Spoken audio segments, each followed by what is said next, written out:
E aí pessoal do canal, tô aqui resolvendo mais um pepino aqui do Peugeot 206 1.4.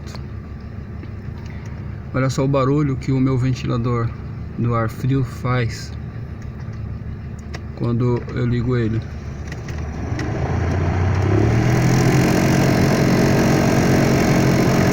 Rapaz, pelejei pra achar onde era esse bendito ventilador. Vi alguns vídeos aí mostrando que é na barra de direção, lá embaixo do pedal de acelerador, mas lá é o do ar condicionado. Aí consegui identificar, ele fica aqui, ó. Vou explicar pra vocês.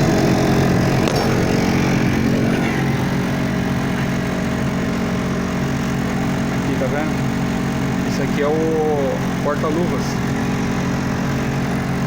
Porta-luvas dele. Aí eu removi a caixa de dentro. Eu vou colocar de novo, obviamente, né? Vou até dar uma limpada aqui. Então, se tiver algum problema aí no ventilador do ar frio, do ar quente, ele fica localizado aqui, ó. Vou colocar ele.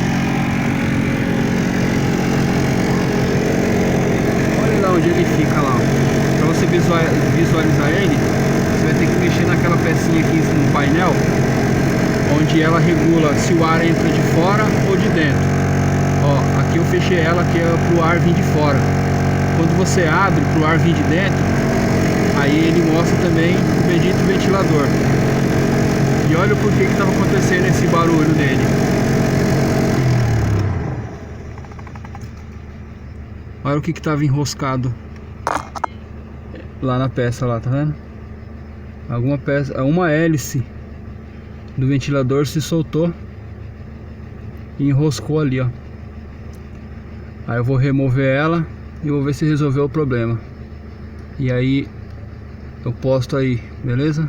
Valeu, um abraço.